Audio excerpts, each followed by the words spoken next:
तो दोस्तों, कैसे हैं आप सब। मैं आशा करता हूँ आप सब अच्छे होंगे। आज की कहानी एक भूतिया कैमरे की है। पर कहानी में आगे बढ़ने से पहले अगर आपने अभी तक हॉरर टैग को सब्सक्राइब नहीं किया है तो कर लीजिए, ताकि ऐसी नई नई कहानियाँ आपको सुनने को मिले। चलिए अब अपनी कहानी में आगे बढ़ते हैं। ये उन दिनों की बात है जब राकेश पर फोटोग्राफर बनने का भूत सवार था। उसने अपने पापा से झगड़ा करके पैसे लिए और नया कैमरा खरीद लिया। वह अपनी आस-पास की दिखती हुई हर एक चीज़ की फ़ोटो खींचता रहा और अपने आप को एक प्रोफेशनल फ़ोटोग्राफ़र समझने लगा। लेकिन उसकी हालत तब ख़राब होने लगी जब उसके कैमरे में एक भयानक डरावना प्रेत कैद हुआ। पहले तो उसे लगा कि ये सिर्फ़ एक ब्लैक एंड वाइट फ़ोटो है, लेकिन जब ध्यान से देखा तो उसके रोंगटे खड़े हो गए, क्योंकि उसने देखा दो आंखें जो गुस्से से मेरे कैमरे के सामने देख रही हैं।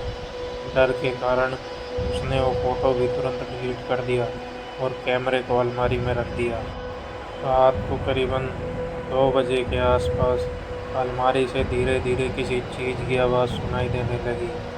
वो बहुत डर गया और डरते डरते उसने अलमारी का दरवाज़ा खोला तो देखा कैमरा कवर से बाहर आ गया था और कैमरे ने मेरे सामने लेंस करके फ़ोटो क्लिक किया।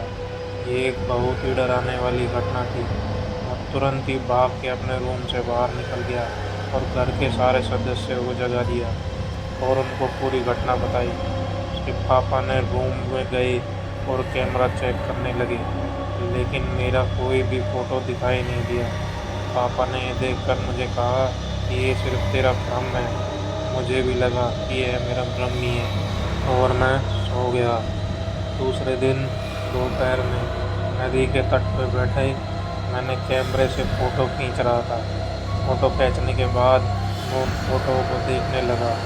उसमें मैंने देखा जो फ़ोटो मैंने डिलीट कर दी थी, वही भयानक फ़ोटो मेरी मेमोरी में फिर से आ गया था।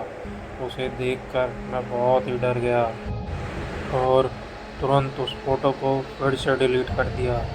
जब मैंने बाकी के फ़ोटो को देखा तो मेरे पैर काँपने लगे, क्योंकि ये वही फ़ोटो था जिसके बारे में मैंने अपने पापा से बात की थी और उसी फ़ोटो में मेरे पीछे लाल रंग की आँखों वाला प्रेत खड़ा दिख रहा था।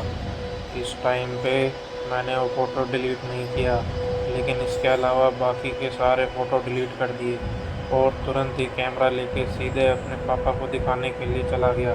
लेकिन आश्चर्य की बात तो ये थी, जब मेरे पापा ने कैमरे की मेमोरी चेक की तब वो पूरी तरीके से खाली था। ये देख मेरे पापा ने मुझे काफ़ी गुस्से हुए और मुझसे बोले, अगर तुम्हें कैमरा पसंद नहीं है तो उसे फेंक दो या फिर बेच दो, लेकिन ऐसी बेवकूफ़ी वाली बातें लेकर मेरे पास मत आओ। दूसरे दिन रात को फिर से मेरे साथ डर का आतंक शुरू हुआ। अब इस बार तो धीरे धीरे बंद अलमारी में से फ़ोटो क्लिक की आवाज़ें आने लगी। मुझे पता था कि ये कोई मेरा भ्रम नहीं है, क्योंकि मैं इन घटनाओं को नहीं मानने वाला एक संपूर्ण नास्तिक व्यक्ति था। सुबह मैंने हिम्मत करके मेरे बाहर निकला कमरा और फिर मेमोरी कैमरे की मेमोरी देखने लगा। उसमें कोई भी भूत की फ़ोटो नहीं थी, लेकिन एक काली फ्रेम वाला फ़ोटो मिला जिसमें लिखा था, मुझको कैद करने की सज़ा मुझे तेरी जान देकर चुकानी पड़ेगी। ये फ़ोटो देखकर मेरे तो होश ही उड़ गए। मेरी धड़कन एकदम से ही बढ़ गई। मुझे ये भी पता था कि ये धमकी वाला फ़ोटो अगर किसी को दिखाने के लिए गया तो भी ये उस मेमोरी में शो नहीं होगा और ये किसी को दिखाई भी नहीं देगा। इसलिए मैंने तुरंत ही फैसला किया कि मैं इसे बेच दूँगा। इसलिए 45,000 में लिया हुआ कैमरा मैंने सिर्फ 20,000 में ही बेच दिया।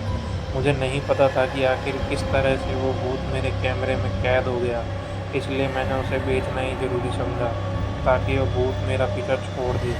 कुछ दिनों बाद खबर आई कि जिसको मैंने वो कैमरा बेचा था उसकी मौत हो चुकी है।